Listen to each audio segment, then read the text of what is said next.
Her true story. From Tennessee. When my daughter-in-law said, "This isn't a charity," I quietly took back the business I let them run. She wanted me gone. I took their income with me. This isn't a charity. We don't need you showing up with muffins and opinions. You're not an owner anymore. You're a leech, a parasite, feeding off work you don't even understand. Go back to your little smelly kitchen and let the real people work. I did not expect gratitude. Not really. Not after all these years. But I thought I still deserved decency. The morning I walked into the store, the very one I had built from scratch with my late husband, was like any other. A slow Tuesday, pale light pouring through the front windows, the scent of cardboard and detergent lingering in the air.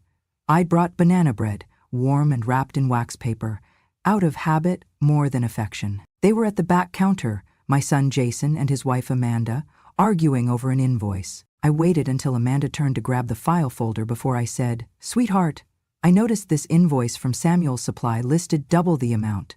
I think it might be an error. You might want to double-check before it." Amanda didn't even look at me. She slammed the folder shut and spun around with a rage I'd only ever seen from the outside of police reports. "Oh my God," she barked, loud enough for the front cashier to hear.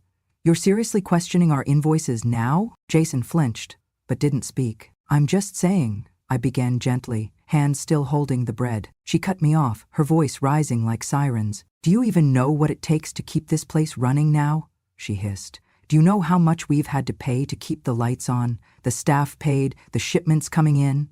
I opened my mouth, but nothing came out. Amanda stepped forward, arms crossed, eyes gleaming with venom. "Do you know how exhausting it is to keep pretending that your great legacy means something in today's economy?" she spat. "You think because you sold light bulbs in 1983 that you know how to run a business in 2024? Silence fell like a curtain. Jason looked down. The cashier stopped typing. I felt the banana bread grow heavy in my hands. Amanda wasn't done. "This isn't a charity, Margaret," she snapped with a theatrical wave of her arms. "We don't need you showing up with muffins and opinions. You're not an owner anymore. You're a leech, a parasite, feeding off work you don't even understand." The word leech landed like a slap, but she smiled, triumphant, like she had finally said what she'd been dying to say. Then came the final blow. "Go back to your little smelly kitchen and let the real people work." A single laugh escaped one of the younger clerks before he quickly looked down. Everyone else went stiff. No one said a word. Not even Jason. Especially not Jason.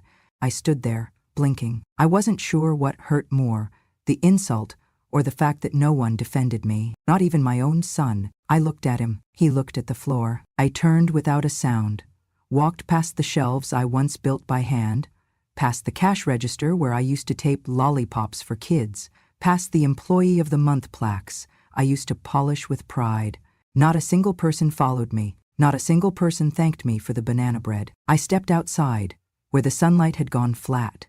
The wind pressed against my blouse, and I realized for the first time in years just how cold it had gotten. I did not cry. I did not scream. But something inside me shifted, quietly, permanently. They thought I was just an old woman clinging to memories. But what they forgot, what Amanda never bothered to learn, was that while they ran the day-to-day, I still owned the account that paid the bills. I had never removed my name from the company's founding documents. I had never handed over the deed, or the original license, or the master key to the systems. I had let them operate.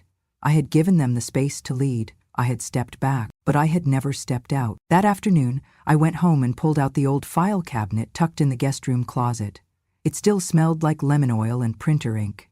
The metal clicked as I opened the drawer, and there it was. My name bold and clear on the account papers. My name on the tax records. My name on the LLC documentation. And every month for the past 20 years, the bank had sent me copies of the statements. I'd skimmed them, occasionally checked for errors. I never said anything. But now, I saw it differently. It wasn't just numbers anymore. It was leverage, power they forgot I had because I chose to be silent.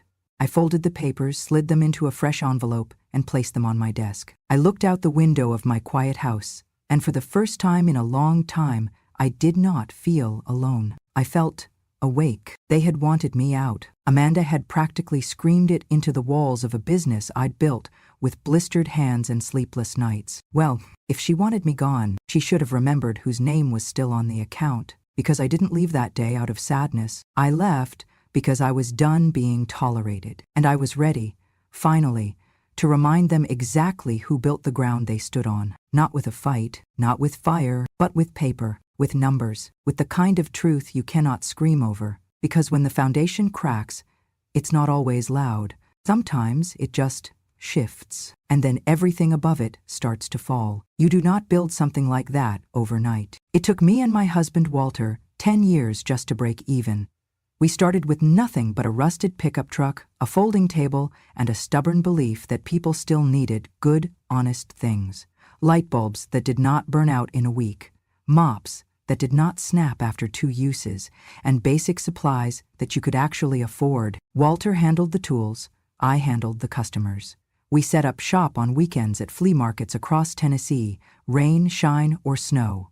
I used to joke that if I sold enough bleach in one weekend, I could finally afford a pair of shoes without a hole in the sole. But we grew, from the pickup to a roadside stall, from the stall to a single-room store with 1 light and 1 cash register, then 2 rooms, then 3. By the time Jason turned 12, we had a full storefront, 2 stories, and a small team of employees who called me Miss Maggie and knew Walter's laugh before they saw his face. We didn't get rich, but we earned enough to stop worrying about gas money. After Walter passed, quietly at home, one morning just before our 35th anniversary, I kept the business going. It hurt at first, not just losing him, but having to walk past the shelf he built, the old coffee mug he left in the backroom sink, the way he used to write little notes on the supply orders just to make the delivery guys laugh. I didn't change anything for a while. I just ran the place like he would have wanted. Jason was 23 then. He'd just come back from 2 years of trying and failing to launch a tech startup with a college friend. When he asked to help with the shop, my heart jumped. I saw it as a full-circle moment. The son stepping into the shoes of his father. Legacy. Continuity. I thought, finally, someone who will carry this without needing me to carry them. And for a while, it felt that way. Jason was good with customers, quicker than I was with spreadsheets. He had ideas about online ordering and digital inventory systems. I didn't always understand them, but I encouraged him. He said he wanted to grow the business, modernize it. I said yes. And in doing so, I began to step back. First, I stopped coming in daily, then weekly. Eventually, I was only there for tax season and holidays. But I never signed over the full rights. I kept my name on the LLC. I remained the primary account holder for the... No one ever asked me to remove it, and I never offered. Every month, the bank sent me the statements. I barely glanced at them, trusting that things were fine. Jason took care of the storefront. Amanda, once she came into the picture, took over inventory and vendor management. I focused on gardening, quiet mornings, and the little house Walter and I used to dream of retiring in. But I never disconnected completely. The system had been set up with me at the core. Everything filtered back to me, even if they no longer noticed. It wasn't until the night after Amanda's outburst that I started reading the reports more closely. The folder of bank statements had been sitting in my hall cabinet for months, untouched. I pulled it out, sat at the kitchen table, and flipped through them with the glasses I rarely wore. At first, it all looked standard. Supply orders, payroll, utilities. Then I noticed something. A weekly withdrawal, always the same amount, always labeled Operations Float, but with no corresponding receipt or explanation. I checked back through the previous months. It was consistent, every Thursday. Sometimes split into 2 entries, sometimes pulled at once. Thousands of dollars. Gone. I checked the vendor statements next. Invoices paid to companies I had never heard of. Shell names. Vague descriptions like specialty logistics or customer optimization. They sounded like real businesses, but they were not on our original supplier list. I dug deeper, traced routing numbers, cross-referenced the amounts, and that's when I felt it. Not anger, not yet, but a slow, cold confirmation. Someone was bleeding the business, not just skimming off the top, but doing it through deliberate, coordinated entries. And I had let it happen. Because I trusted them, because I believed that blood wouldn't betray. But blood does not protect you from entitlement. Legacy does not guarantee respect. I sat back in the chair, stared at the numbers, and felt the weight of every silent month I had spent in the background. Every time I let Amanda wave me away, Every time Jason didn't speak up, every time I told myself it was fine, it was not fine. And now, I had proof, not just of carelessness, but of theft. They thought the past no longer mattered, but they forgot one thing. I had never stopped watching, and I still owned the map to everything they built on my name. I didn't go to the police, not yet. I went to the bank, not just any branch, but the old one. The one on Maple Avenue with the green carpet and the bell above the door that chimed like it belonged in a diner. It felt strange walking back in there. The last time I'd been inside that building, I was helping Walter co-sign a loan for our first delivery truck. The teller was maybe 20 then, all nerves and dimples. Now he ran the place. "Martin Lyles," I said, stepping up to the front desk. "You still owe me $500. He looked up, blinked, then let out a slow, stunned laugh. "Margaret Adams," he said, shaking his head. "I'd know that voice anywhere." "You borrowed from petty cash during a plumbing emergency," I said, raising an eyebrow. "You promised to pay it back with blueberry pie." He grinned, eyes sparkling. "I remember. You brought pie and a wrench.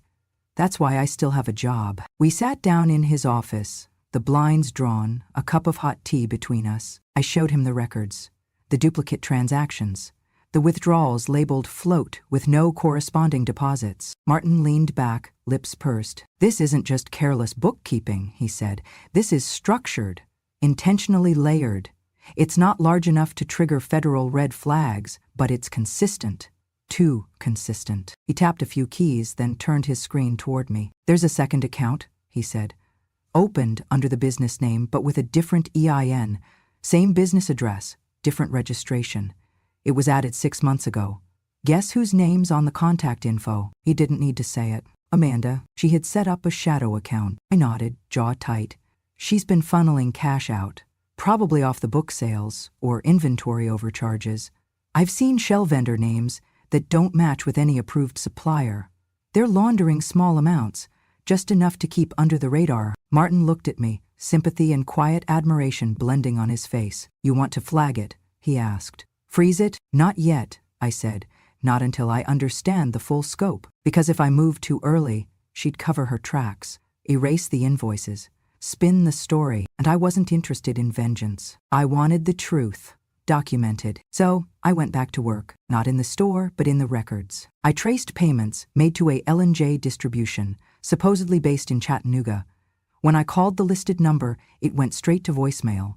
I searched the registration, found nothing but a P.O. box and a defunct website. Another invoice went to Bright West Marketing, which claimed to manage the store's social media campaigns. Funny thing was, the store barely had a Facebook page, and Amanda had always dismissed digital marketing as wasteful. That's when the pieces started falling into place. She was laundering money, hiding small amounts through ghost vendors, possibly run by friends or family. And Jason? Either he was blind, or he was pretending to be. I printed everything, dated it, annotated each payment trail. I built a case, like I'd once built inventory systems. Slow, careful, undeniable. It hurt, not just because of the fraud, but because I saw it coming. I saw the way Amanda changed once she realized Jason had control. I saw the way she scanned the employee handbook like a hawk, then rewrote it to remove holiday bonuses. I saw how she cut hours for the oldest staff first. I saw it all, and I had stayed quiet, thinking I was being generous, letting them find their way. But silence, I realized, is not always kindness. Sometimes it's complicity. One afternoon, I followed Amanda's car. She drove to a quiet strip mall 2 towns over, parked in front of a boutique I didn't recognize. She went inside, stayed 10 minutes, came out with a small envelope. I waited. Then I went inside. The woman behind the counter smiled. "Can I help you?" "Yes," I said, tapping the receipt printer. "Can I see your vendor log for Bright West Marketing?" She froze. "I'm sorry?" I smiled, soft but steady. "Don't worry. You won't get in trouble. I just need to confirm whether it's a real business, or just a name your friend uses when she needs to move cash." The woman didn't answer, but her eyes did. That night, I sat on the porch with the file folder in my lap and the wind pressing against the screen door. It wasn't rage that filled me. It was resolve. I didn't need to yell. I didn't need to shame them publicly. I just needed to finish building the truth. Because what Amanda had built was a house of cards, and I had found the breeze. The first person I called wasn't the IRS. It was Evelyn. She used to come into the store every other Thursday, years ago, always dressed in a navy blue pantsuit, always with a folder tucked under her arm. We sold her printer cartridges and filing cabinets. She told me once that she admired how I did business, quietly, cleanly, no drama. Back then, she was a junior attorney at a local firm. Now, she ran her own practice. I still had her card, tucked in a Rolodex on my hallway shelf. Evelyn Martinson, speaking. Still keeping people out of jail? I asked. A pause. Then laughter. Margaret? Margaret Adams?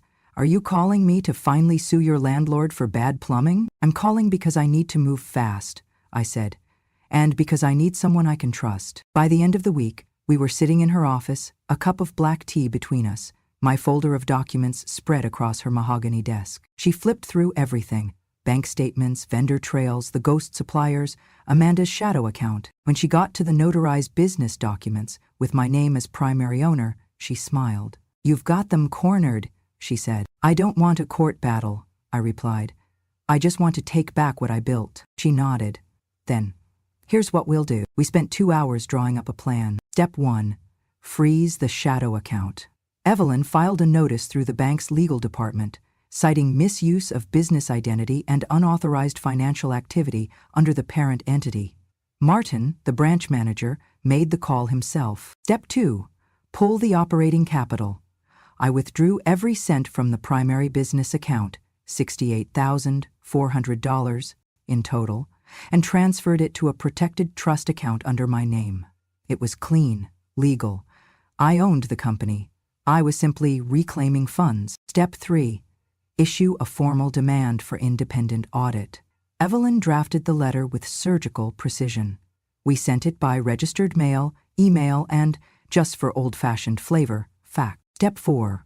Alert the Tennessee Department of Revenue to potential tax discrepancies tied to the shadow vendor trail. We didn't accuse. We simply pointed out inconsistencies. That's all it took to raise a red flag. By Tuesday, the trap was set. I went back home, poured myself a glass of sweet tea, and waited. It didn't take long. The phone rang at 7:42 p.m. Caller ID, Amanda. I let it ring twice before picking up. She didn't even say hello. What the hell did you do? She screamed, voice shrill, panic barely hidden beneath the rage. The accounts are frozen. We can't pay suppliers. What are you playing at? I sipped my tea. I'm not playing, Amanda, I'm cleaning. This is illegal, she hissed. You can't just take our money. This is our company. I smiled. No, Amanda, it's my company. You borrowed it. You used it. You disrespected it. But you never owned it. Silence. Then she snapped. We've worked for years on this. Jason has poured his life into it. You think you can just walk in and destroy everything? I set the glass down gently. I didn't destroy anything, I said. You did. I just pulled back the curtain. If there's nothing behind it but smoke and mirrors, that's on you. Her voice trembled now. You can't do this to us. You already did it to yourselves, I said, then ended the call. I sat there a moment longer, listening to the hum of the fridge, the rustle of wind against the shutters. For the first time in years, I felt unburdened, not triumphant, not cruel, just clean. The kind of clean you only get after scrubbing something for hours, knowing it will never be perfect, but at least now, it is yours again. That night I folded Evelyn's letter into an envelope, sealed it, and wrote 2 words across the front in cursive: return claim. And with that, I reclaimed not just my business, but my name, my voice, and the dignity Amanda thought I had traded for silence. She was wrong. I had not traded anything. I had simply waited. And now, the waiting was over. You can always tell when a business is dying, not by the numbers, but by the silence. The hum of printers slows, the break room becomes quieter, people walk a little faster, speak a little softer, avoid eye contact in hallways. They stop putting pictures on their desks. They stop refilling the candy jar. By Thursday, the cashier Shelley called in sick. On Friday, one of the stock boys texted Jason, "Are we getting paid this week? My rent's due." No answer. Vendors started calling. Emails bounced back from Amanda's inbox, which had mysteriously gone offline. The store's Instagram page went from new arrivals to account not found. I heard from Martin again. They missed their loan payment, he said. No response to our notices. How long do they have? I asked. Technically, 3 days. But the truth was, they were already out of time. Online reviews began to shift. Customers complaining of delayed orders, rude responses, and unshipped products. Someone on Yelp said they'd been promised a refund for a backordered vacuum, but hadn't heard anything in weeks. Then the returns came. Boxes showed up at the store unopened, labeled refused or returned to sender. There was no staff to sort them. Amanda had slashed hours to save money, and most part-timers had simply stopped showing up. By Monday, Jason came to my house. He didn't knock right away. He just stood in the driveway, hands in his pockets, like he was still thinking it over.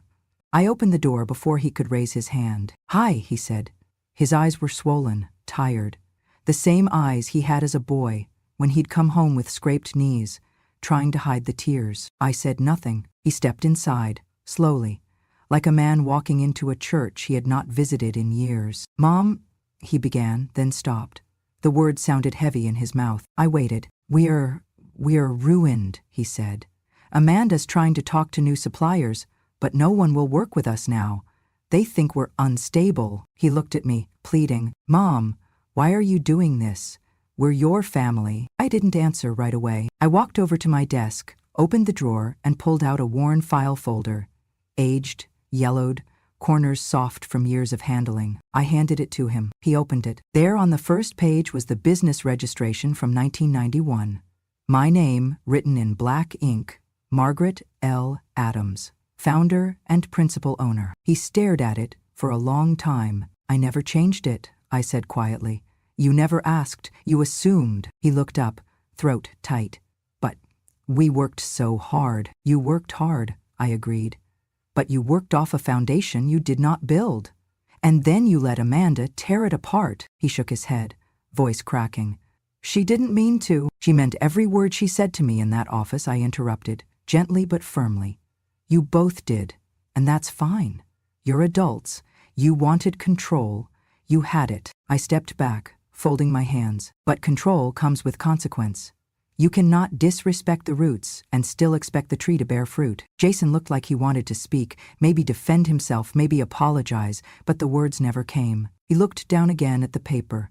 The ink that time had not erased, and I saw it dawn on him, the truth. Not just that he had lost the company, but that he had never really understood what it meant to own something, to carry it, to protect it, to honor it. He left an hour later, quieter than he had arrived. He did not take the file with him. He just placed it gently back on the table and walked out, shoulders hunched, hands empty. And I sat alone, with the sun beginning to dip below the horizon, the silence in the house no longer cold, but clean, because sometimes what falls apart is not broken. It is simply what was never built strong enough to last. There's a phone number I hadn't dialed in over 15 years. It still lived in my address book, written in smudged ink beside the name Fred B. Old Mule, Old Money. That was my husband Walter's nickname for him. A stubborn man, with calloused hands and a face like weathered oak. Fred had run a rival hardware store 3 towns over. Back in the day, we competed over everything. Price wars, supplier contracts, who had the better 4th of July sale. But we never hated each other. Just 2 aging warhorses, riding the same dirt road in opposite directions. Amanda once called him a fossil, said his storefront smelled like mothballs and failure. She laughed at how he still used fax machines and handwritten ledgers. Funny thing is, Fred's business outlasted 3 recessions. Never flashy, but always upright. I remembered that, so I called him. He answered on the second ring. "Fred Barker speaking. This is Margaret Adams." A pause. "Lord have mercy," he muttered, then chuckled. "To what do I owe the pleasure of a call from my oldest nemesis?" I smiled. "I'm about to hand you the opportunity of a lifetime." By Friday, we were sitting across from each other at McCormick's Diner, same booth we used to meet in once a year to bury the hatchet over cornbread and bitter coffee. Fred looked older, sure, but he still had the same steel in his eyes, the kind of man who didn't need many words, just good terms and a firm handshake. I slid the folder across the table. Inside, full ownership documents, trademark, supplier contracts, transfer paperwork, pre-signaled by me. He leafed through it, eyebrows climbing higher. "You selling it?" he asked, not hiding his surprise. "I am. And the catch?" "2, I said. 1. No member of my family is to be hired, consulted, or contracted in any capacity. No Jason, No Amanda. Not even my niece, if she shows up wearing a fake smile. He nodded. 2, you keep the store name, but change the tagline. To what? I pulled out a slip of paper and passed it to him. He read it aloud, slowly. Back to integrity. He looked up. His lips twitched into something like a grin. You always were the quiet type with the sharpest knives, he said. No knives, I said softly. Just standards. Fred tapped the folder. Everything looks clean. Business in the black? Temporarily distressed, I admitted. But the bones are solid. The inventory's good. The customer base is loyal if you win them back with honesty. He didn't hesitate. I'll wire the full amount by Monday. He was true to his word. By Tuesday morning, Evelyn called to confirm the transfer was complete. By Wednesday, Amanda received the formal notice by certified mail. I imagined the moment, her at the kitchen table, tearing open the envelope with manicured nails, reading the words. As of this date, your rights to act in any managerial or executive capacity within store name have been terminated due to full transfer of ownership. Please vacate the premises by 5 p.m. Friday. It wasn't personal. It was contractual. It was professional. It was just done. I didn't watch her reaction, didn't eavesdrop, didn't celebrate. But I did go to the store that Friday, just as the sun dipped low. Fred was already there, clipboard in hand, giving directions to 2 staff members in red polos. The shelves were being restocked. A fresh coat of paint was on the door. The handwritten, closed for inventory sign had a note beneath it. Reopening soon, with values you'll recognize. I stepped in, and Fred tipped his head. Thought you might swing by, he said. I nodded. Just wanted to see the place one last time. He gestured toward the back wall. A new placard was already being mounted beside the registers. It read, Margaret's Corner, for the woman who built this with her bare hands and her unshakable spine. I stared at it, unable to speak. Fred looked down at his clipboard, clearing his throat, like he hadn't just honored me more than my own family ever had.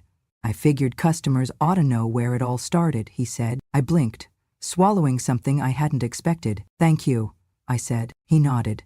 Thank you, for keeping the lights on, for knowing when to pass the torch before it burned the whole thing down. I left quietly, with the sun behind me and no one calling my name. But that night, as I sat on my porch, with the crickets singing and my tea just warm enough to hold, I realized something. Amanda had wanted me gone, and now she was, not by cruelty, not by vengeance, but by the same quiet hand that once built every shelf in that store. The hand that now passed the key to someone who still believed in keeping promises, counting every dollar, and never, ever, biting the hand that built the ladder. Fred would do just fine, and as for me, I had already begun building something else, something slower, softer, mine. Because the truth is, it was never about punishing them. It was about preserving what mattered, and handing it off, not to blood, but to integrity. The quiet came like a bomb. After everything, I settled into the old house on Sycamore Lane, the one Walter and I bought when we were still dreaming, when we thought retirement meant gardening, not lawsuits and account ledgers. It was a small place. 2 bedrooms, squeaky floors, the scent of cedar in the closets.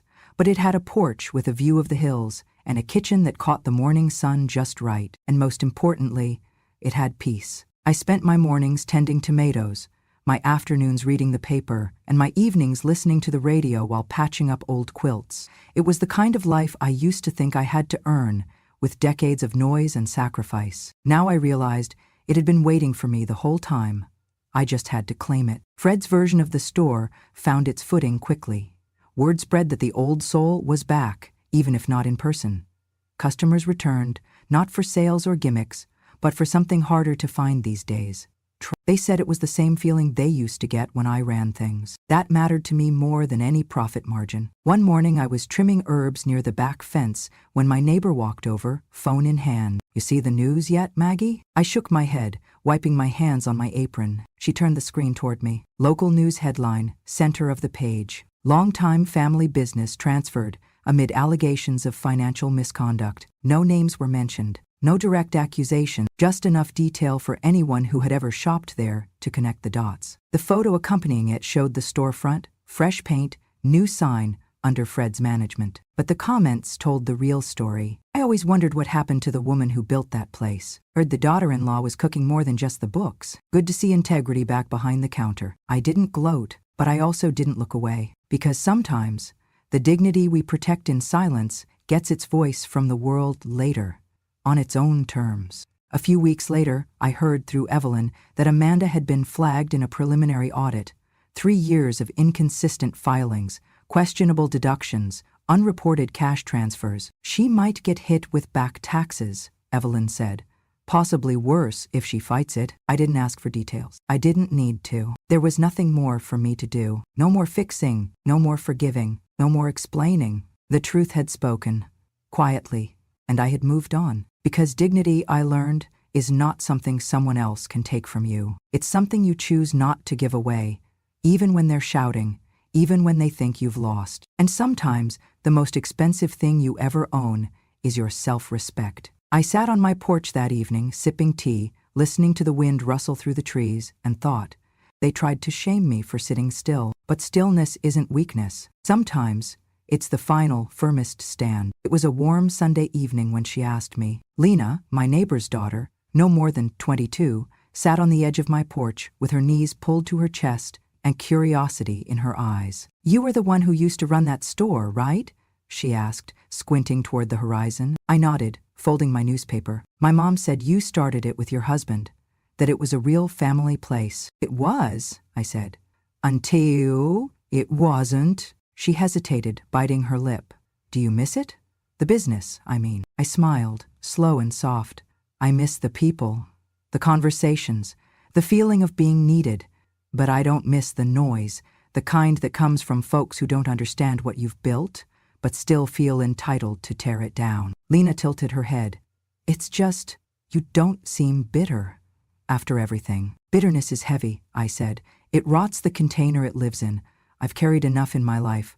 I'm not about to let someone else's pride weigh me down. She was quiet for a moment. Then I told her what no one ever told me when I was her age. People think old age makes you fragile. But it doesn't. It makes you sharper. It makes you remember. Remember what? Everything, I said.